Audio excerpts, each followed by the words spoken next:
de son tabac. Alors j'essaie de lire vos messages en même temps. Salut Victor, bienvenue sur cette dégustation complètement improvisée, encore plus que la dernière fois. C'est vrai qu'on parle peu de la pipe et de son tabac, et surtout de la fabrication. Alors au niveau de la fabrication, je ne serai pas du tout un expert de la fabrication du tabac à pipe, mais je vais essayer de vous en expliquer davantage, essayer d'expliquer un petit peu mon retour là-dessus et mon ressenti. Par le biais des contenus et des dégustations. On essaiera donc d'avancer ensemble dans ces dégustations, et j'essaierai de vous donner. De toute façon, sachez qu'il y aura, quoi qu'il en soit, comme le cigare que nous allons sélectionner pour le sondage, il y aura également, bien entendu, toute une série de vidéos qui seront axées sur la technique de dégustation d'un tabac à pipe, de sa préparation, etc. Donc pas d'inquiétude là-dessus. De toute façon, écoutez, ce que je vous propose, c'est que on va glisser 2-3 mots sur les produits qui vont être dégustés ce soir. Donc bon, j'en ai déjà entre guillemets glissé davantage sur le Trois-Rivières. Trois-Rivières, donc un rhum de Martinique.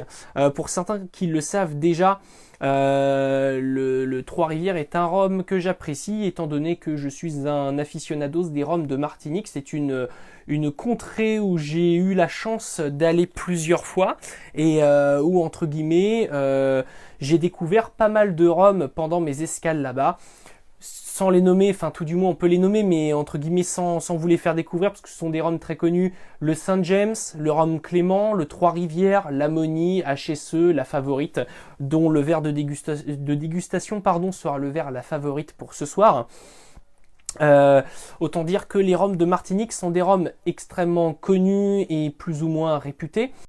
J'aime aussi tout particulièrement les rhums de chez HSE, et j'essaierai de vous proposer des dégustations HSE en vidéo spéciale, comme de toute façon la chaîne est sur Cigars and Beers. C'est vrai qu'on s'éloigne un petit peu avec les rhums, mais étant donné que c'est également un alcool que j'apprécie tout particulièrement, j'essaierai entre guillemets de vous proposer quelques dégustations là-dessus. Et donc voilà, donc ce soir ce sera donc un rhum de chez Trois-Rivières, le fameux triple millésime qu'il propose. Et la bouteille, je réfléchissais au prix de la bouteille. Sachez que si vous avez la chance de pouvoir aller en Martinique, cette bouteille-là est, me semble-t-il, disponible aux alentours d'une trentaine d'euros, 29,90 € si je ne me trompe pas. Je te dis mardi pour une dégustation, pas de souci Nelly. Nelly Manu, ok, pas de souci, pas de problème. De toute façon, pire des cas, tu pourras potentiellement nous rejoindre un petit peu plus tard dans la vidéo de dégustation. Je pense qu'à mon avis, elle ne durera pas extrêmement longtemps, parce que là, en fait, ce que vous allez voir au niveau des dégustations de tabac à pipe, il n'y a pas d'évolution comme pour un cigare. Et le truc, c'est que voilà, au final, on va cerner les premiers arômes ensemble, on va goûter un petit peu le rhum ensemble. Il y aura potentiellement peut-être une légère avancée aromatique sur les débuts de dégustation, mais sachez que par la suite, ça sera entre guillemets la même chose, étant donné que la pipe est beaucoup moins évolutive en termes d'arôme pour son tabac qu'un cigare qui a une construction ordonnée et donnée du début à la fin. Ici, c'est un tabac que l'on trouve en fait émietté, si vous voulez, et on se rendra compte aussi dans les vidéos qu'il y a plusieurs types de tabac pour le tabac à pipe. Je peux prendre par exemple le Horlick en Golden Slash, qui est le slash qui va être un petit peu plus, qui va être vendu en barrette. Tout ça, il y a différents types de tabac pour les dégustations. Aujourd'hui, on se trouve sur le tabac le plus commun que l'on peut trouver. Pour ceux éventuellement qui n'ont jamais dégusté de tabac à pipe, le tabac à pipe présenté comme ça est un tabac qui ressemble beaucoup au tabac à rouler, pour les cigarettes à rouler. Alors ici, c'est un tabac qui est par contre un petit peu plus épais que le tabac à rouler. L'émiettage est un petit peu plus important, le tabac à rouler est un petit peu plus fin, étant donné les dimensions d'une cigarette, où ici c'est un tabac qui va se retrouver dans un foyer à pipe. Donc c'est un tabac un petit peu plus épais au niveau des morceaux proposés. Au niveau du tabac, donc c'est un Peterson Sherlock Holmes, qui est proposé ici sur un format assez aromatique. Le Sherlock Holmes est un tabac assez doux, assez aromatique, mais relativement léger en termes d'arôme. C'est pas un tabac extrêmement puissant, c'est pour ça aussi que je me permets de vous le proposer, étant donné que c'est un tabac que vous pourriez éventuellement tester si vous souhaitez débuter dans l'univers des tabacs à pipe. A contrario, Peterson est connu pour proposer des tabacs assez complexes en termes d'arômes, c'est-à-dire qu'ils vont être assez facilement appréhendables pour les dégustations. Qui plus est, vous aurez éventuellement la possibilité de pouvoir le déguster sans avoir trop d'appréhension à la dégustation. C'est pas un tabac qui va être trop fort et qui va être trop enivrant ou autre pour un tabac à pipe, contrairement par exemple à certains Dunhill qui vont être des tabacs à pipe un petit peu plus puissants que ce Peterson Sherlock Holmes. Écoutez, je vous propose qu'on commence tout doucement cette toute petite dégustation. Comme je vous disais, la vidéo va être beaucoup plus courte que prévu par rapport aux dégustations à cigares. Donc au niveau de la pipe en elle-même, on est sur cette pipe à Revolute, une pipe droite. Le foyer de la pipe est en bruyère, le tuyau est en acrylique et l'intérieur de la pipe sur celle-ci est déjà préculotté. Comme je vous disais, une pipe... ah bah, j'ai peur d'avoir un bug... les aléas du direct, je me permets juste de vérifier si tout fonctionne correctement. Non, visiblement ça a l'air de fonctionner. Donc j'ai eu une petite crainte au niveau de la coupe. Mais voilà, donc comme je vous disais, ici on est sur une pipe préculottée, c'est-à-dire qu'en fait la pipe est déjà préparée aux futures dégustations. Comme je vous le disais, c'est vrai que chez les aficionados des tabacs à pipe, certains aiment acheter entre guillemets des pipes qui sont non culottées, question qu'ils les préparent eux-mêmes. En fait, le culottage d'une pipe va être une protection, le culottage de la pipe est le fait de créer une sorte de protection du bois, de la bruyère.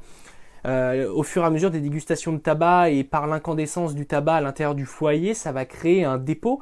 Au fur et à mesure des dégustations, ce dépôt va devenir de plus en plus important, de plus en plus épais à l'intérieur, et plus il y aura de dépôt, plus entre guillemets il y aura une couche protectrice à la dégustation des tabacs à pipe. Ce qui va permettre entre guillemets de protéger la bruyère qui est tout simplement du bois, même si c'est un bois qui résiste à la chaleur des dégustations, ça en reste néanmoins du bois. Et le fait voilà, de culotter sa pipe va permettre de protéger l'intérieur de la pipe et tout simplement de pouvoir la préparer aux futures dégustations sans trop la faire chauffer. Un petit peu, entre guillemets, c'est un mauvais exemple que je vais utiliser, mais un moteur pour son rodage, il va se calaminer au fur et à mesure du temps. Bien entendu, il faut éviter qu'un moteur se calamine trop pour les dépôts, mais le dépôt justement d'une certaine calamine dans un moteur va permettre aussi de le roder, de le rendre un petit peu plus résistant à la chaleur, etc. par ce dépôt. C'est exactement pareil ici au final avec la pipe. On va créer ce dépôt de tabac, tout simplement consumé pour justement le protéger la pipe lors des prochaines dégustations. Donc cette pipe à Revolute est proposée préculottée, qui est un avantage donc pour les novices. Je viens de mettre au cigare, la pipe attendra, pour l'instant je m'instruis. Mais oui François-Xavier, écoute, de toute façon, c'est un petit peu voilà, ça me fait plaisir entre guillemets de voir ce genre de commentaires, dans le sens où c'est vrai que la chaîne se tournait de base à des dégustations de cigarettes bières, mais c'est vrai que parfois il est intéressant, je pense, de vous proposer d'autres univers, quitte à ce qu'on les propose moins par la suite.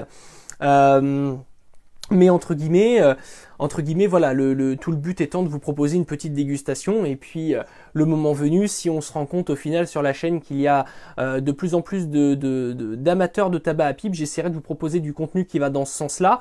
Voilà, le but de la chaîne étant de vous faire découvrir ces univers, vous faire découvrir ou redécouvrir, parce que beaucoup d'entre nous connaissent, et moi je ne connais absolument pas la majorité des cigares que vous avez pu déguster. J'en découvre tous les jours, et même par le biais des dégustations pendant les tournages. Donc voilà, c'est super appréciable entre guillemets que l'on puisse échanger là-dessus et découvrir mutuellement ces univers. Donc premier fait aussi sur le tabac à pipe de ce genre. De mon côté, je me suis permis de le sortir avant la dégustation, parce que le tabac vendu dans ces boîtes en métal sont des tabacs qui sont beaucoup plus humides qu'à la dégustation. Entre guillemets, c'est comme si vous achetiez un cigare dans une civette qui humidifie un petit peu trop ces cigares, qui les surhumidifie. C'est pour ça d'ailleurs qu'on dit d'éviter de consommer un cigare qui vient tout juste d'être sorti d'une civette, parce que les civettes ont tendance justement à surhumidifier le cigare pour une conservation longue durée. Parfois une bonne humidité, en règle générale un petit peu surhumide. Et le problème, c'est qu'une dégustation sortie de la civette réserve parfois de mauvaises surprises, étant donné qu'il faut le laisser dormir un petit peu en humidor pour justement permettre au cigare de perdre un petit peu en humidité, de prendre un petit peu aussi les arômes de votre humidor. Ici, les tabacs à pipe, c'est un petit peu la même histoire. Un tabac à pipe vendu dans une boîte est un petit peu surhumidifié et sorti de la boîte directement, malheureusement, il va s'éteindre en règle générale et très régulièrement. Donc ici, ce tabac est sorti de sa boîte depuis 40 minutes environ. Un tabac qui est encore un petit peu humide au toucher, mais j'espère entre guillemets que ça lui aura permis de sécher un tout petit peu. À savoir que le tabac à pipe ne doit être ni trop sec ni trop humide au toucher, il doit être tout simplement une sensation un petit peu de tabac frais. Au final, un petit peu pour ceux qui s'y connaissent, moi je n'ai jamais fumé de cigarette roulée, mais un petit peu comme un tabac à rouler, au final il faut avoir un tabac frais au doigt, ni trop humide ni trop sec. De toute façon, ni trop sec vous le sentirez, les brins de tabac auraient tendance à casser. Donc c'est ce qu'on souhaite éviter, on souhaite le tabac le plus frais possible et je pense que malheureusement qu'il est encore un petit peu trop humide, mais on va faire avec. On va goûter ce rhum Trois-Rivières triple millésime avant de passer à la dégustation du tabac à pipe en lui-même. Alors déjà on a un rhum extrêmement aromatique, ce qui serait un petit peu un comble pour un rhum, mais dans le sens où on a un rhum très expressif au niveau du côté fruité. On a ce côté boisé caractéristique un petit peu justement des rhums vieux comme celui-là, mais ici on a une dominance un petit peu aussi sur des arômes de vanille. De vanille et... Ouais non, de vanille. De vanille. Un petit peu floral en fait, mais vraiment très léger. Mais on a les arômes de vanille qui sont dominants sur ce rhum avec une odeur un petit peu boisée en fond, mais quelque chose de plutôt bien équilibré, sans dominance aucune. On va le goûter. Alors c'est un rhum, si je vous dis pas de bêtises, c'est un rhum qui fait dans les 43 degrés je crois.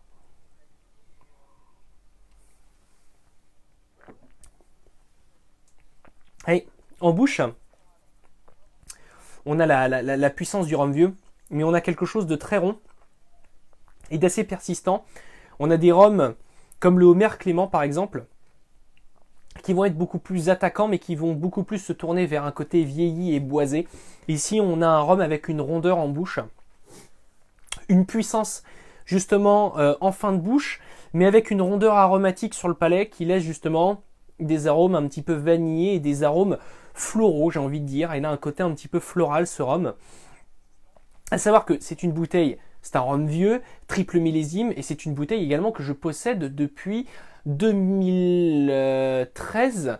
Donc c'est une bouteille que je possède déjà depuis 7 ans. Et qui a été ouverte quelques fois, donc c'est vrai que le rhum a pu aérer aussi, c'est un rhum ventilé on va dire, par les différentes dégustations, mais c'est un rhum que je redécouvre à chaque fois étant donné qu'il vieillit relativement bien, et qui je pense s'est allégé au fur et à mesure du temps, et qui voilà laisse justement ces arômes vanillés et floraux un petit peu sur le devant de la bouche, et qui laisse justement par contre un côté assez puissant en fin de bouche, donc très agréable sur le côté justement équilibre aromatique et puissance. Donc voilà, un petit rhum très bon à déguster. Au niveau de la pipe, donc, on va rentrer dans le côté un petit peu plus technique justement de la préparation de la pipe.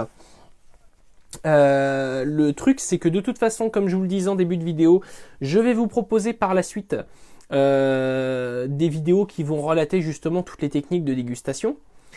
Donc ici pour tout simplement... Alors, ce que j'avais oublié de préciser, pour ceux qui ont vu éventuellement la vidéo sur cette pipe là, sachez que c'est une pipe qui est proposée avec un filtre métallique, mais qui est adaptable avec un filtre 9 mm également. Et de toute façon, je vous ferai des vidéos explicatives, je pense, avec cette pipe là, pour vous donner plus en détail les différents détails des systèmes de filtration, etc. Donc ici, nous sommes sur un filtre métallique pour cette pipe à Revolut, en format droite. Donc au niveau du tassage, entre guillemets, du bourrage de la pipe en elle-même, le but du jeu n'étant pas, bien entendu, de trop charger, entre guillemets, le tabac dans la pipe. Il faut que le tabac dans la pipe soit relativement aéré en début de pipe, sur le bas du foyer, et de plus en plus tassé au niveau du haut. Deux raisons à cela. trop de tassage fera comme dans un cigare, et le problème c'est que si vous tassez trop dès le début votre tabac à pipe au fond de la pipe, malheureusement vous n'aurez plus assez de tirage, et la pipe risque de saturer très rapidement. Le but étant de resserrer le tabac vers la fin pour avoir entre guillemets une épaisseur suffisante de tabac pour les débuts de combustion, et qui plus est vous allez vous rendre compte aussi à l'allumage du tabac à pipe que le tabac va tout simplement aussi s'étouffer un petit peu en fait dès les premières flammes. Le tabac va s'aérer en fait, il va grossièrement se dilater. Et le tassage va perdre en fait en épaisseur lors de l'allumage de la pipe, et on va justement utiliser le tasse-bresse pour resserrer un petit peu tout ça. Donc le but étant, au début, si vous voulez, de charger la pipe en tabac et de faire tomber en fait naturellement les brins de tabac dans la pipe. Les brins de tabac dans la pipe. Alors après aussi, tout dépend de ce que vous voulez déguster, si vous, entre guillemets, vous voulez remplir votre foyer ou non. Mais voilà, tout simplement, ici, ce que je vais faire, c'est tasser. En fait, voilà, en tapotant sur la pipe, le tabac va s'auto-tasser, et je n'appuie surtout pas au début pour, voilà, proposer, entre guillemets, un bourrage relativement aéré. Tous les brins qui sont trop importants, trop grands, qui ont tendance à vouloir sortir du foyer, je les enlève. Et en fait, on va y aller voilà, au fur et à mesure.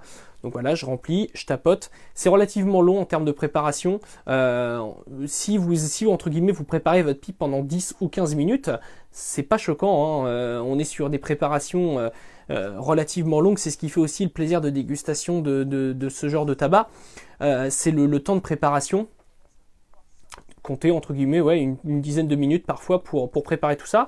Donc là, on atteint, si vous voulez, le haut du foyer sans avoir tassé. Ce qu'on peut faire éventuellement, c'est commencer à tasser tout doucement, mais vraiment tout doucement, quasiment juste en fait, j'allais dire le poids du doigt, mais c'est un petit peu exagéré de dire ça, mais voilà, juste question de resserrer un tout petit peu, question que votre aération en dessous soit toujours faite, juste voilà, question de resserrer un tout petit peu les brins entre eux.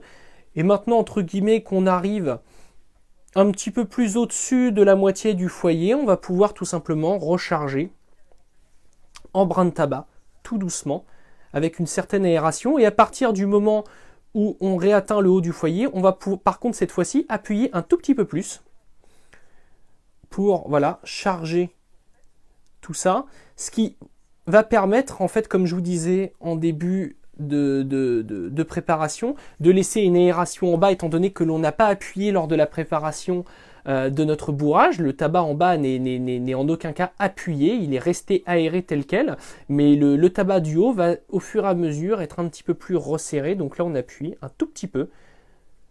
Voilà, en fait on peut faire le test également au toucher. Si vous sentez d'ores et déjà que le tabac est complètement en fait, lorsque vous appuyez sur votre tabac, si vous sentez encore une aération, c'est que c'est bon. Si par contre vous sentez d'ores et déjà une résistance, ça veut dire que vous avez trop tassé le tabac. Et ce que vous pouvez faire aussi, c'est tout simplement de tester au tirage, un tirage vraiment littéralement accru cette fois-ci, pour voir si votre tassage n'est pas trop important et si votre tirage est toujours équivalent à ses débuts. Donc là on a tassé un petit peu plus, et là on va pouvoir véritablement commencer à tasser, et vous allez sentir de toute façon au fur et à mesure une résistance qui va vous permettre d'avoir un tabac de plus en plus tassé. Plus vous allez monter, plus vous allez le tasser. À savoir que sur cette pipe là on est sur un foyer relativement important par rapport à la quantité de tabac. Les bonnes choses prennent du temps, exactement. Une dégustation à pipe prend combien de temps en moyenne? Alors moi de mon côté, avec celle-ci, j'ai réussi à faire 1h10 de dégustation. Un petit peu comme un Robusto, on va dire, pour les cigares. Ouais, j'ai fait 1h10 environ. Donc ici, je pense qu'on sera grossièrement sur le même temps, mais je pense pas qu'on ira jusqu'au bout de la dégustation, étant donné que, comme je vous disais, il y aura moins d'évolution par la suite de tout ça. Donc voilà, là on arrive en haut du foyer, on peut véritablement commencer à tasser. N'appuyez jamais, hein. Enfin c'est pas, entre guillemets, faut pas s'amuser à appuyer. Le but étant juste de tasser, de sentir véritablement le tassage au-dessus, mais on sent toujours, entre guillemets, cette petite résistance qui dit justement que le tabac est beaucoup plus aéré en bas qu'en haut. Donc voilà, donc ça, ce brin-là est un petit peu trop grand, je vais pas le prendre. Sur les arômes de ce tabac-là, à l'odeur, on est sur quelque chose de très réglisse, je trouve. Voire même un petit côté anisé, mais là c'est vraiment, je pense, très personnel, parce que c'est pas ce que propose forcément ces Peterson, mais justement on a un côté assez réglisse prononcé. J'adore l'odeur des tabacs à pipe. justement ces tabacs qui ont des arômes extrêmement différents en termes de nez que le cigare, mais qui sont très agréables à sentir. Un exemple très concret et extrêmement connu qui est le Kentucky Bird, un tabac à pipe des plus réputés, des plus connus, et qui est extrêmement agréable aussi à l'odeur lorsque la pipe est en combustion, et ce qui laisse aussi une autre approche aromatique de nos dégustations. Donc voilà, on se retrouve ici avec un tabac tassé dans notre foyer à pipe sans pour autant avoir un tassage extrêmement important en bas. Comme je vous disais, le but étant d'avoir un tassage de plus en plus important quand on arrive au haut de notre foyer, mais qui est relativement aéré en bas justement pour laisser un tirage assez homogène et naturel, comme ici. On n'a pas un tirage qui est trop dur ni trop aéré. Donc ici, je pense qu'on est plutôt bien parti, malgré, comme je vous le disais, un tabac malheureusement encore un petit peu trop humide au moment où j'ai commencé le bourrage de notre foyer. Ok, non, mais visiblement, tout fonctionne à merveille. Donc je vais vous proposer l'allumage. Donc en fait, comme je vous disais, à l'allumage, le tabac va avoir tendance à s'étouffer un petit peu et à regonfler en fait par la chaleur, donc il ne faudra pas justement hésiter à utiliser le tasse-braise pour replacer tout ça. C'est une étape de toute façon un petit peu primordiale à l'allumage. Donc pour l'allumage, on peut prendre un briquet classique. Comme d'habitude, un briquet par contre à gaz. Ce sont les mêmes règles qu'au niveau du cigare. On n'utilise pas de Zippo à essence pour allumer une pipe, étant donné que le tabac à essence va altérer par la flamme et par l'essence en combustion les arômes de votre vitol ou ici de votre tabac à pipe. Toujours utiliser soit une allumette, soit un briquet à gaz. Pas un briquet torche pour une pipe, étant donné qu'on est sur un foyer en bois. Autant dire que la puissance du briquet torche va tout vous faire cramer, c'est pas le but. Le but étant ici que la flamme effleure le haut de votre foyer pour allumer le tabac, mais vraiment dans une certaine délicatesse. Donc si on allume, moi je le tiens comme ça, parce qu'en fait vous allez voir qu'il faut le tenir à l'envers pour allumer. Je n'ai pas de briquet à pipe spécifique, mais on peut très bien s'en tirer avec un briquet comme celui-là. Donc on allume, et tout simplement on va venir effleurer.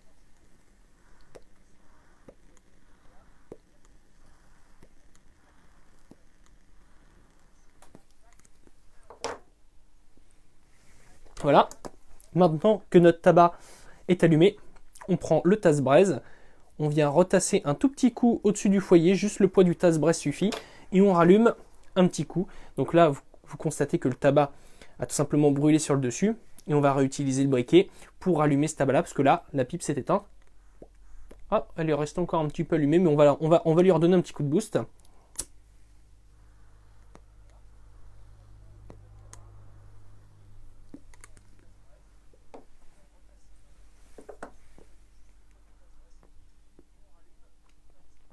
Et là, je pense qu'on est plutôt pas mal. Alors, tout étant en fait dans l'idée que si malheureusement vous devez rallumer trop souvent votre pipe pour votre tabac, c'est que votre tabac, alors soit entre guillemets le bourrage n'a pas été très bien exécuté, soit votre tabac est trop humide. C'est un petit peu ma crainte ici, mais pour l'instant ça a l'air de fonctionner.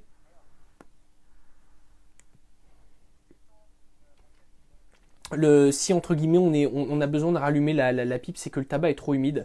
J'ai un petit peu la crainte là-dessus, mais bon, visiblement pour l'instant ça a l'air de fonctionner.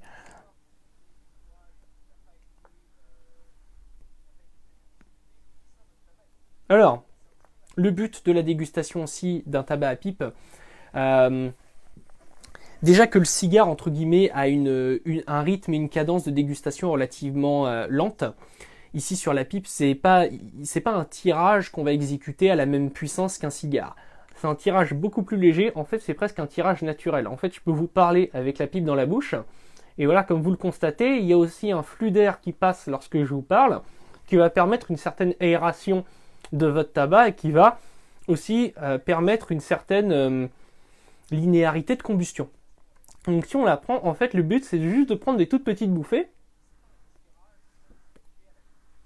Voilà. Et entre guillemets, c'est le but étant tout simplement d'avoir votre tabac dans la bouche par toutes petites bouffées et qui peut justement vous donner simplement une petite touche aromatique. C'est le but de la dégustation des tabacs à pipe, c'est de prendre son temps pour, entre guillemets, voilà, savourer pleinement la dégustation.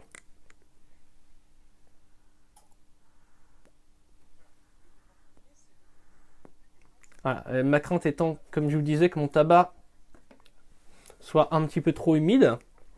Donc là, comme je vous disais, au pire des cas, sur les débuts de dégustation, pas trop d'inquiétude. On peut rallumer une fois.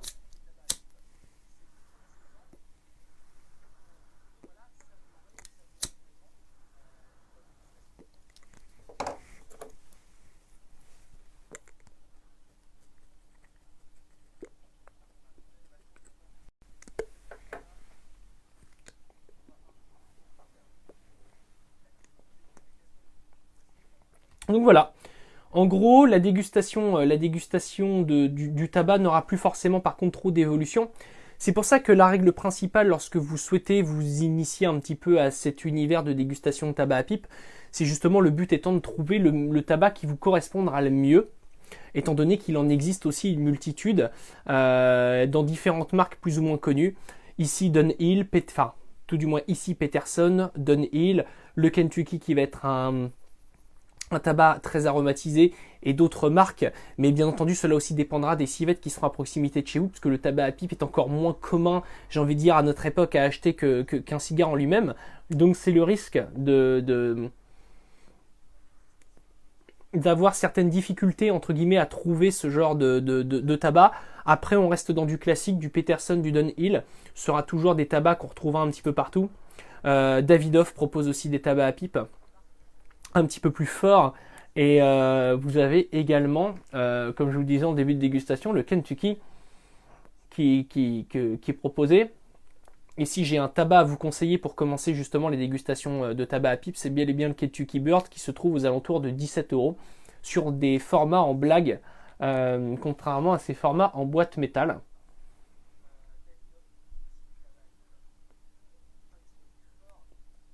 Je vais regarder s'il y a un petit peu de composition, mais on n'a pas forcément beaucoup d'informations.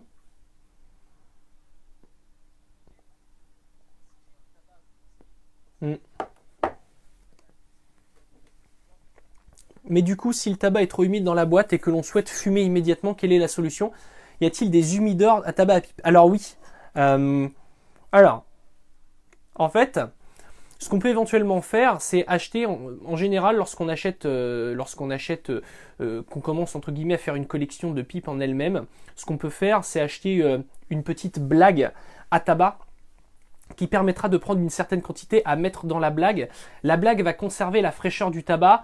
Le tabac perdra un petit peu en humidité par rapport à la boîte dans laquelle il est proposé, mais en général, il y a toujours une petite préparation à faire. Certaines personnes préparent presque même la pipe avec le tabac en avance et l'allument lorsqu'ils souhaitent commencer la dégustation. Dans les boîtes comme ça, il y aura toujours une petite surhumidification pour que vous puissiez garder votre tabac plus longtemps. L'idée, voilà, comme tu le disais,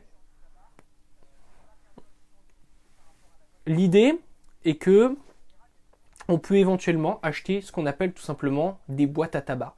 Vous achetez votre tabac en boîte comme ça, et les boîtes se présentent un petit peu comme... Alors le terme est un petit peu bizarre, mais la forme fait penser un peu à une urne. Ouais, une urne. Et en plus petit en général. Et vous prenez votre tabac, vous le mettez dans la boîte à tabac, et en général, il vous est proposé un tout petit hygromètre que vous mettez dans la boîte, et qui va maintenir justement l'humidité à votre tabac frais.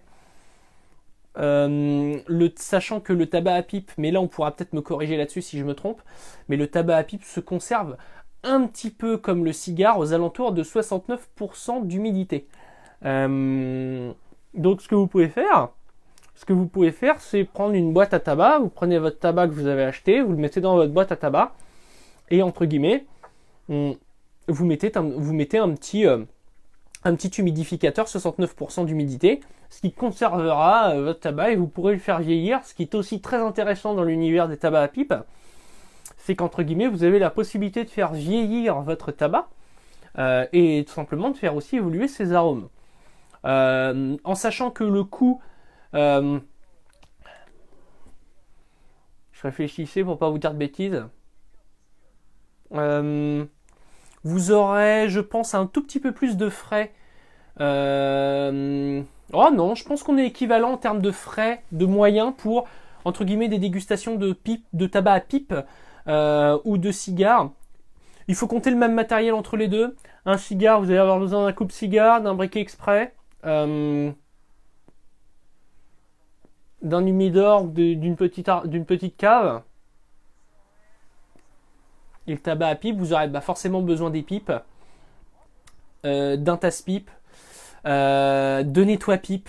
En fait, la pipe est un petit peu plus contraignante à la dégustation en direct que le cigare. Mais je pense qu'à mon avis, on est un petit peu pareil. En Boveda, nous croyons. Eh oui, bah oui, un petit sachet Boveda. Les mini, justement, il vous est proposé des mini sachets Boveda. Il y a les grands pour mettre dans les humidors, mais vous avez aussi des mini sachets. Et ceux-là, c'est idéal pour mettre justement dans une boîte à tabac. Vous prenez un petit sachet Boveda 69%, un tout petit, et hop, vous le mettez dans votre boîte à tabac et vous êtes tranquille. Après, vous prenez votre tabac préféré, vous le mettez dans la boîte à tabac et vous refermez et vous prenez votre tabac à pipe au fur et à mesure. Et ça, c'est nickel.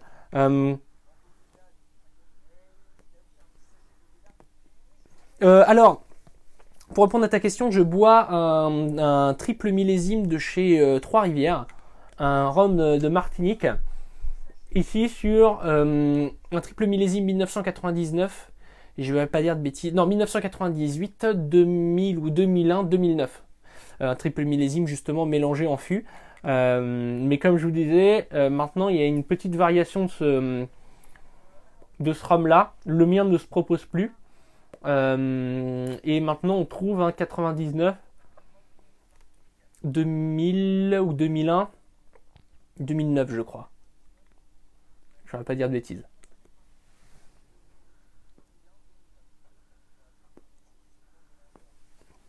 Il est comment? Bah, il est pas mal, hein. Un petit rhum assez sur des notes. Alors justement, parce qu'en fait je vous parle depuis tout à l'heure, mais le but étant aussi de mêler là un petit peu la dégustation, donc je vais entre guillemets te répondre tout de suite là-dessus.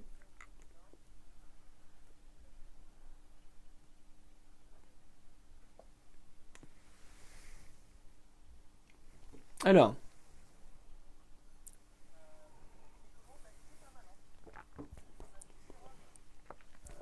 avec le tabac à pipe, le rhum est beaucoup plus floral qu'il l'était au départ. On avait ces notes boisées que l'on perd avec ce tabac à pipe. Ouais. Mais ma crainte était un petit peu là-dessus. Et indirectement, j'ai aussi voulu vous proposer cette dégustation-là parce que le tabac à pipe est beaucoup plus léger en général que le cigare. Sur la trace aromatique, la persistance, la puissance. On est dans une certaine légèreté un petit peu. Aération, côté frais. Et le tabac à pipe vient alléger le rhum et lui donner un côté beaucoup plus floral qu'il l'avait au départ. Et on perd les notes boisées que l'on cernait à la dégustation accrue. Pour répondre à ta question, comment il est en dehors d'une dégustation de tabac?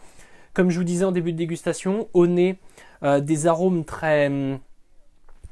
on va même refaire un test maintenant.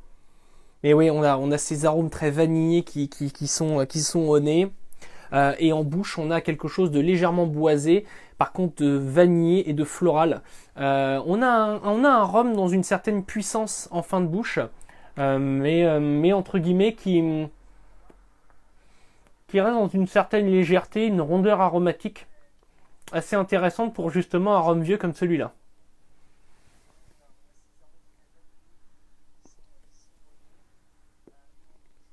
Alors, quand entre guillemets on a continué la dégustation, ce qu'on peut faire c'est prendre notre test braise de temps en temps et justement permettre au tabac de se retasser un petit peu pour chauffer davantage, bien entendu sans trop appuyer.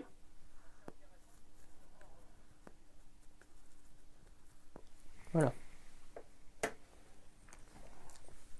Maintenant un petit tabac qui se déguste très bien, mais qui est beaucoup plus, bien entendu, beaucoup plus léger que les tabacs, que le tabac dans le cigare, au final, que la feuille de tabac qui compose le cigare.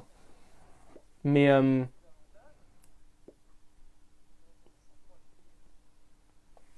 ouais, c'est pas mal. Hein. Alors, aussi, ce que je vous ai pas montré, c'est comment, à l'achat, il est proposé. les boîtes sont fermées hermétiquement.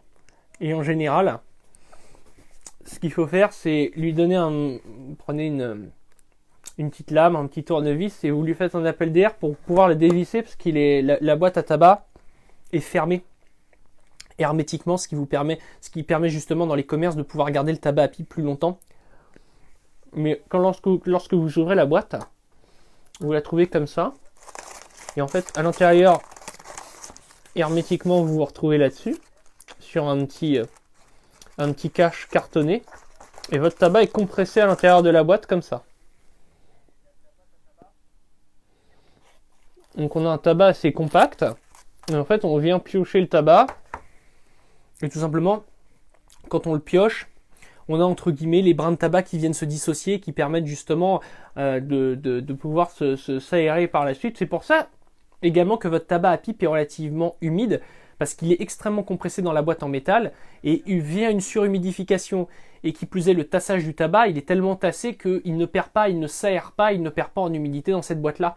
Et le fait justement de venir dissocier les brins et de les aérer va permettre de perdre en humidité et de générer une aération qui va accélérer un petit peu la déshumidification de votre tabac à pipe. Mais voilà, ça se présente comme ça, et après votre boîte, vous la refermez. Hop, comme ça. À savoir que, de mon côté, comme certains le savent déjà, je possède maintenant un Clarkstein El Presidente 65, qui est un humidor à cigare. Donc ce que je fais, étant donné que votre tabac en général à pipe risque d'avoir le souci d'un côté aromatique assez important, je ne vous conseille pas par contre de mélanger votre tabac à pipe avec vos cigares. Vos cigares n'ayant pas de protection par le fait qu'ils ne sont pas dans des boîtes en règle générale, sauf ceux qu'on achète dans les tubes. Un tabac à pipe mélangé avec des cigares dans un humidor risque d'être assez problématique, dans le sens où votre tabac à pipe ayant une certaine aromatisation présente avant la dégustation, la crainte étant qu'ils viennent aromatiser indirectement vos cigares. Et Dieu seul sait que si vous avez des BIK dans votre humidor, je ne vous conseille pas de mettre un Kentucky Bird à côté des BIK. Sauf si vous voulez avoir des BIK qui ont le goût de réglisse, mais c'est peut-être pas trop conseillé, quoi. Donc, avoir un humidor à cigare, c'est l'idéal. Mais si vous commencez à collectionner entre guillemets vos tabacs à pipe, que vous ne souhaitez pas avoir de boîte à tabac spécifique, étant donné qu'on ne peut pas bien entendu mélanger les tabacs dans une seule et même boîte quand ils sont sortis de la boîte, ce que vous pouvez faire, moi de mon côté ce que j'ai fait, j'ai pris mon ancien humidor, mon Venezia Grande de chez Adorini, et j'ai mis toutes mes boîtes de tabac à pipe dans le Venezia Grande. Où là, étant donné que chaque tabac à pipe est proposé soit dans une blague fermée quasiment hermétiquement, soit dans une boîte, il y a toujours un appel d'air forcément, étant donné qu'on vient faire cet appel d'air pour ouvrir la boîte la première fois, mais étant donné que les tabacs sont assez protégés, et que surtout un cigare absorbe l'humidité, les odeurs, etc. Ici, moins de crainte avec votre tabac à pipe. Et voilà, tout simplement, l'avantage, c'est que vous prenez un humidor spécifique. Moi, de mon côté, je vous dis, j'ai pris le Venezia Grande, et puis entre guillemets, avec un petit Boveda dedans, et puis vous êtes parti pour conserver également ce tabac-là à l'intérieur. Et je vous parle, mais ma pipe s'est éteinte. Mais c'est vrai que j'ai pas forcément une dégustation ultra méga synchro.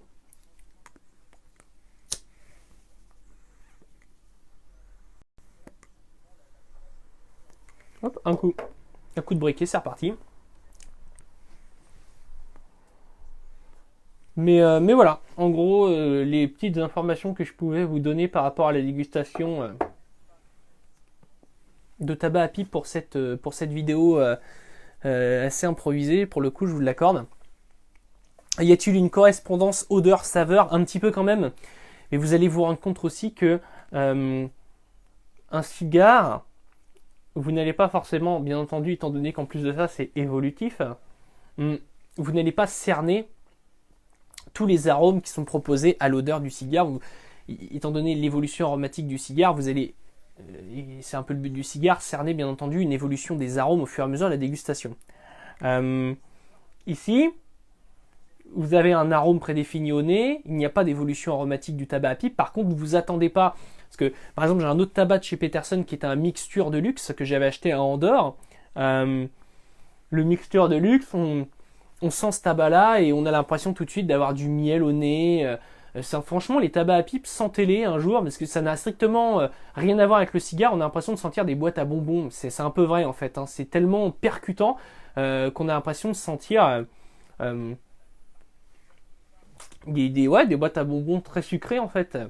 Alors, correspondance au goût, il y en a toujours une forcément, mais ne vous attendez pas à avoir un goût de bonbon à la dégustation d'un tabac à pipe. L'incandescence vous rappelle tout de suite que vous fumez quand même du tabac. Et forcément, l'odeur pressentie au nez n'est pas forcément trop en raccord non plus avec la dégustation finale. Même si elle vient vous donner des informations aromatiques, elle n'est pas correspondante à 100%, quoi.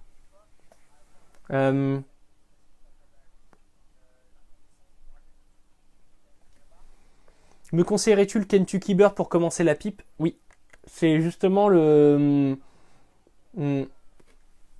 tabac que je vous conseille, que je vous préconise et que je vous conseille pour justement commencer.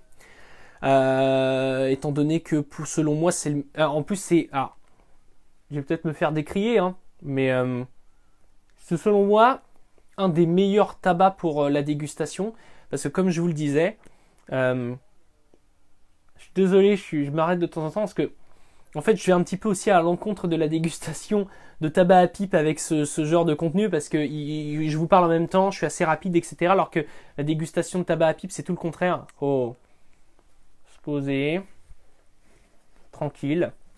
Et je vais justement essayer de ralentir un peu, j'en suis désolé, mais je ne déguste pas la pipe comme je devrais là. Et en plus, qui plus est, vous le montrez quoi. Mais ouais, donc alors attends, j'essaie de retourner juste ce que... Ouais, pour le Kentucky. Voilà. On va essayer de la faire plus doucement pour que je vous montre aussi le tempo en théorie à adopter. Alors, le Kentucky, en gros, l'avantage, il a plusieurs avantages. Sa facilité d'approche, de dégustation.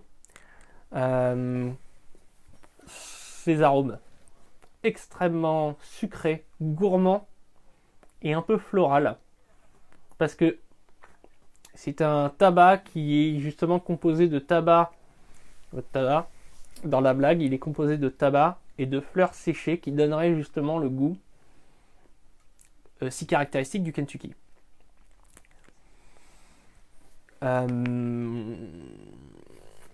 L'autre avantage du Kentucky,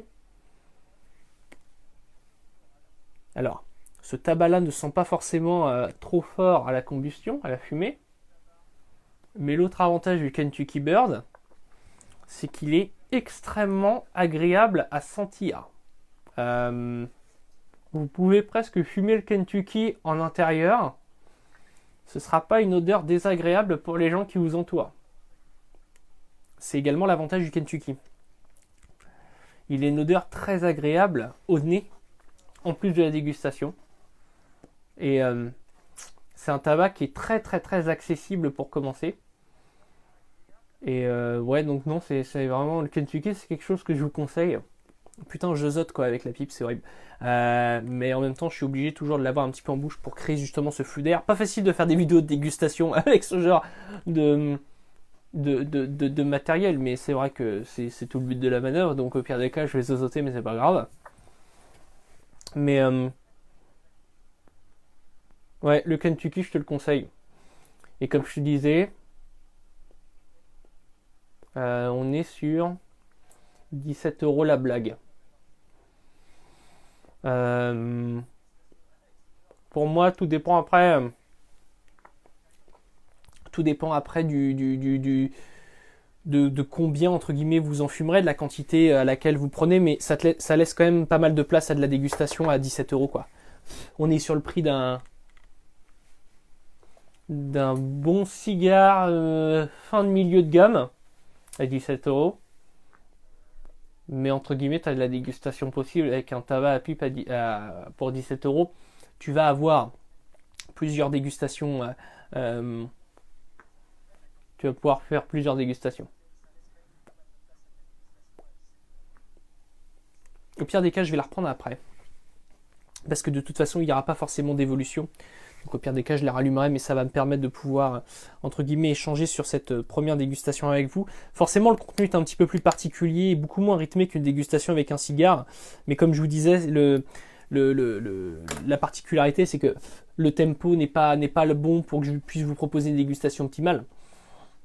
Le cigare sera toujours plus facile, mais étant donné que ce soir c'était un petit peu l'imprévu, je me suis dit, bah voilà, quitte à vous proposer quelque chose, on va changer un petit peu de registre et de terroir, et je me suis permis de vous proposer ce genre de contenu. On va reprendre une petite gorgée du rhum.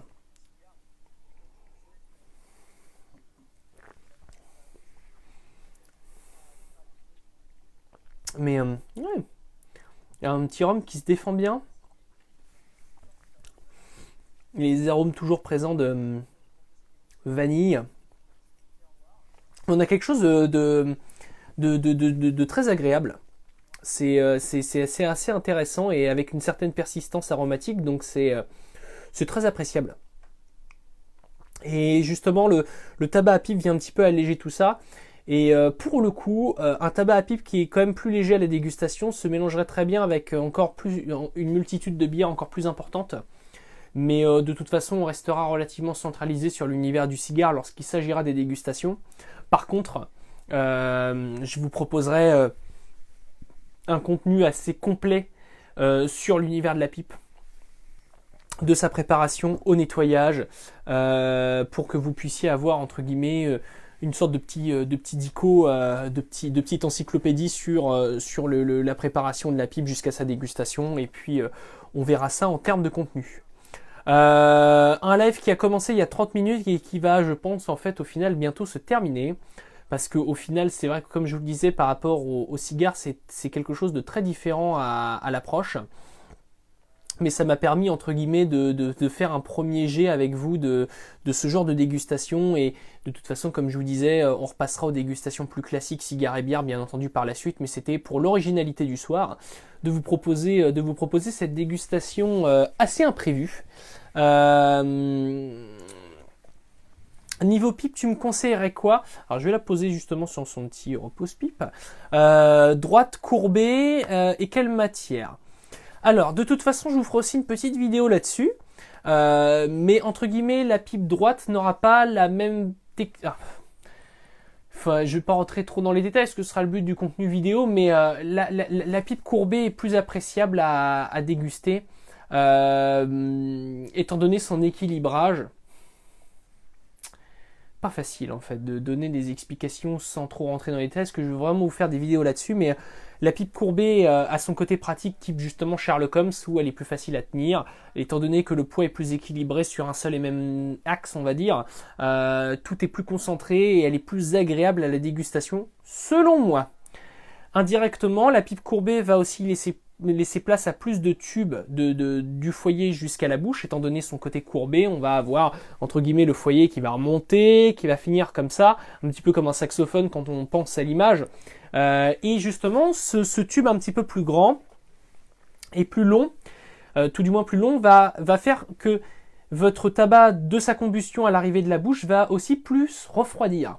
Ce qui va justement influencer sur les longueurs, et c'est là qu'il va falloir que je fasse extrêmement gaffe au lapsus que je vais sortir, parce que là, placer le mot pipe, longueur, etc., ça va être très particulier dans la conversation, vous allez comprendre où je veux en venir.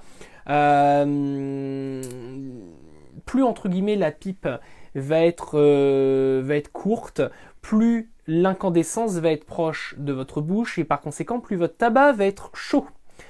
Plus le tabac va être chaud, plus entre guillemets il y aura une sensation de saturation aromatique, de chaleur de tabac, et il va falloir adopter un tempo relativement lent pour éviter la surchauffe de la pipe et aussi la surchauffe de votre tabac lors de la dégustation. Une pipe courbée va faire que comme vous avez plus de longueur, votre tabac qui va être incandescent au foyer va avoir l'avantage de refroidir davantage jusqu'à votre bouche, et vous aurez un tabac un petit peu plus frais en bouche, une sensation de tabac un peu plus frais, qui plus est avec un tempo relativement léger. Je prends un exemple, mais les pipes type Vaux, alors j'ai jamais trop su le prononcer, mais Vauen, V-A-U-E-N, ont justement cette image un petit peu de pipe à la Gandalf dans Le Seigneur des Anneaux, des pipes très longues, courbées et longues, qui fait que vous mettez du tabac en fond et le temps de l'aspiration, vous avez un tabac très refroidi qui arrive jusqu'à la bouche et justement cette sensation d'amplitude, de fraîcheur de tabac. A contrario, vous avez aussi l'inconvénient d'avoir une pipe qui mesure quand même 40-50 cm, donc plus de contraintes de transport, de nettoyage, etc. Mais une dégustation qui est complètement différente. Mais ici, on se retrouve un petit peu sur le même point. Et là, je vais encore trop loin dans mes dégustations. De mon côté, j'aime bien les pipes de ce type droite, mais un petit peu plus courte que celle-ci, type Chacom par exemple. Mais les pipes courbées sont très appréciables à la dégustation, mais un petit peu plus contraignantes en termes de nettoyage, étant donné que votre tige filetée va devoir prendre une certaine forme pour le nettoyage. Il y a un petit peu plus de contraintes de nettoyage, au final sur une pipe courbée, mais elle est un peu plus classe, je trouve.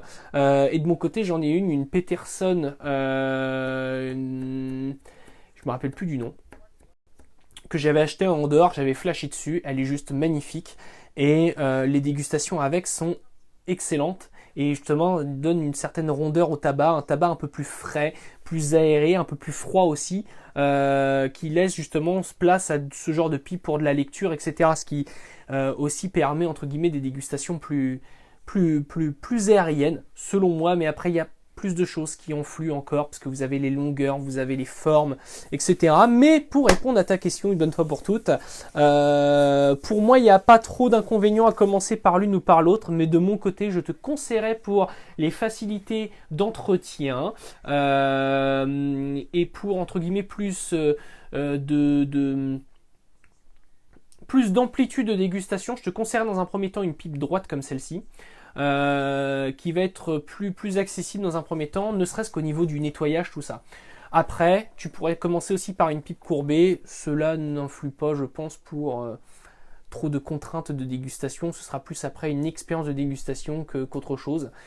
Comme vous allez avoir aussi certaines Peterson comme la Tankard, qui est une pipe extrêmement renommée, très petite, légère et dont en fait le bout, le tube, laisse place à une technique, enfin un système qui s'appelle, me semble-t-il, le V-pipe, qui va en fait tout simplement envoyer la fumée vers le palais plutôt que dans la bouche et qui est encore plus agréable. Donc en fait on se rend compte qu'après voilà, il y a différentes techniques, différentes formes, différentes façons, différentes appréhensions de dégustation qui vont vous faire que vous allez y trouver votre compte sur tel ou tel produit. Et c'est aussi l'avantage de ce genre de dégustation, c'est que la dégustation à pipe est, je trouve, encore plus personnelle que la dégustation de cigares, étant donné que vous allez avoir votre tabac préféré, votre marque de pipe préférée, votre forme de pipe préférée, qui va justement au final raccourcir un petit peu le champ des possibles et donner une certaine identité à votre dégustation par une pipe donnée, un tabac donné. Voilà. Mais sinon, voilà pour avoir répondu à ta question. De mon côté, malheureusement, je ne peux pas vous en proposer plus pour la dégustation en elle-même, étant donné que le tabac à pipe n'ayant pas d'évolution comme le cigare, on n'aura pas forcément de surprise par la suite. Pour conclure cette petite dégustation, un tabac à pipe dont les odeurs, le Sherlock Holmes de chez Peterson, a des arômes et des senteurs un petit peu réglisses, un petit peu anisées, très gourmandes, avec un tabac à la combustion qui va être très léger, peu aromatique au final par rapport à son odeur, mais qui va laisser en bouche un petit côté caramélisé. On est sur vraiment un tabac un petit peu dans les arômes sucrés gourmands, mais dans une gourmandise très légère, pas forcément très marquée. Accompagné ce soir donc de ce Trois-Rivières triple millésime.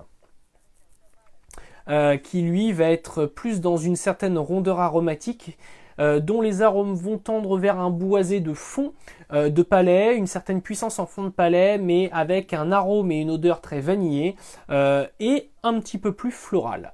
Donc on est sur une dégustation très florale et très, je cherche le terme, fruitée.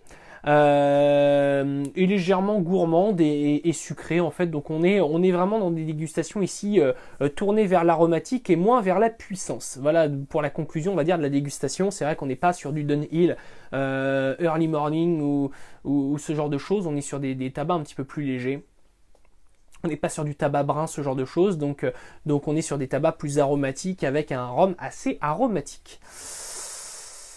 De mon côté, je pense avoir fait le tour de cette courte vidéo de dégustation live qui n'était pas prévue. Comme je vous le disais, je vais bien entendu bientôt vous proposer plein de vidéos sur l'univers de la pipe pour la préparation du tabac, le nettoyage, etc. Et qui plus est aussi sur l'univers du cigare avec le cigare qui sera sélectionné. J'attends toujours la fin de ce sondage. Je vais me permettre simplement de le vérifier en même temps que vous, pour voir aujourd'hui où on en est et pour voir si ça va changer jusqu'à ce que je vous annonce tout ça. Faut que ça charge, Internet est loin ici, vous savez, c'est la campagne. On en est à 57 votes, dont Oyo des Monterrey est à 30 votes et Cohiba à 27, donc on est vraiment, mais vraiment très proche. Et c'est pour ça que je me suis pas permis de vous proposer pour l'instant un choix définitif, parce que j'ai jamais été aussi proche sur un sondage. Donc j'attends vraiment le dernier moment pour choisir qui, entre Cohiba Robusto ou Oyo des Monterrey Épicure numéro 2, sera notre cigare sélectionné pour toute cette série de vidéos concernant l'explication du cigare, comment on coupe un cigare, comment on allume un cigare et la dégustation à la fin en question. Donc j'attends ce petit moment là pour vous proposer ce contenu qui va arriver au final par contre assez vite sur la chaîne. À savoir que pour ceux encore présents sur ce live improvisé et un petit peu hors des heures habituelles, la prochaine vidéo qui sortira mardi, et je vais vous la spoiler ici, comme ça entre guillemets ça vous donnera un petit avant-goût et un petit truc exclusif en avant-première. La prochaine vidéo de mardi soir ne sera pas une dégustation, ce sera une vidéo assez particulière car nous verrons ensemble comment reconnaître un faux IBA d'un vrai. Parce qu'il y a l'habitude, c'est vrai, malheureusement, sur justement tous les groupes Facebook, etc., de constater, voir sur certaines ventes et achats au final, avec malheureusement des cigares qui ne sont pas des vrais, des faux Cohiba, etc. Et donc la prochaine vidéo consistera à voir ensemble comment reconnaître un faux cigare d'un vrai. Donc voilà, ce sera tout le but de cette future dégustation. De cette future vidéo, pardon, et qui amènera par la suite à nos vidéos de test et de dégustation pour nos futurs produits, qui plus est toujours avec ce sondage en cours entre Cohiba et Oyo des Monterrey. Et pour le coup, je vous rassure, j'ai été acheter les deux cet après-midi. Donc le Cohiba Robusto est de côté, le Oyo des Monterrey Épicure numéro 2 est également de côté. Donc au pire des cas, il y aura juste que le sondage à vérifier au moment du tournage de ce prochain contenu. Je tenais aussi sincèrement à vous remercier avant de couper cette vidéo pour ceux qui la reverront, qu'elle sera disponible. Alors d'ores et déjà, et dans un premier temps, elle sera disponible bien entendu sur la chaîne YouTube de Cigars and Beers. Et je tenais aussi à vous remercier parce qu'on a atteint les 8000 vues sur la chaîne. Pour une chaîne qui a un petit peu plus d'un mois, c'est très cool d'avoir ces scores-là. On est à 360 abonnés, me semble-t-il. Donc je tenais sincèrement à vous remercier pour la rapidité à laquelle la chaîne évolue. Également au fait que vous soyez très participatif au niveau des commentaires, des préconisations, de ce que vous en pensez, etc. Ça me fait évoluer et je l'espère et je le pense tout du moins dans le bon sens concernant les contenus, etc. Ce que j'ai à vous proposer. Donc voilà un petit mot en live à vous glisser pour vous remercier entre guillemets de tout ce que vous proposez et de votre participation et de visiblement votre engouement pour la chaîne et de son évolution dans le temps. Donc ça me fait extrêmement plaisir de voir que Cigars and Beers est une chaîne appréciée et voilà, je tenais sincèrement à vous en remercier parce que la chaîne n'existerait pas sans vous et vous faites partie intégrante du système créatif de la chaîne et la chaîne vous appartient tout autant qu'à moi, donc je souhaitais sincèrement vous en remercier et j'ai sincèrement hâte également de vous proposer tous les prochains contenus qui vont arriver parce qu'il va y avoir du lourd, du très très lourd. Sur ce, de mon côté, j'ai fini cette courte vidéo de dégustation. Je tenais sincèrement encore une fois à vous remercier pour tout ça. Désolé, le froid me fait bégayer un tout petit peu depuis ce début de vidéo. Donc je tenais quand même voilà, à vous remercier pour avoir été quand même assez nombreux à avoir participé à ce live littéralement et concrètement improvisé du début à la fin. Je vous ai même pas prévenu tout ça. C'est vrai que c'était c'était assez rapide à proposer. Donc merci à tous ceux qui ont participé à ce live de dégustation. Sur ce, je vous souhaite à tous une excellente soirée, un très bon week-end. Je commence un petit peu à me déplacer. Voilà, je vous souhaite à tous un très bon week-end, de très bonnes dégustations, et je vous retrouve mardi soir à 19h45, 20h pour la prochaine vidéo qui portera donc sur comment reconnaître un faux cigare d'un vrai avec l'analyse d'un Cohiba pour qu'on puisse déceler ensemble tout ça. Je me répète encore une fois, bonne soirée à tous, bonne dégustation et bon week-end. Salut à tous.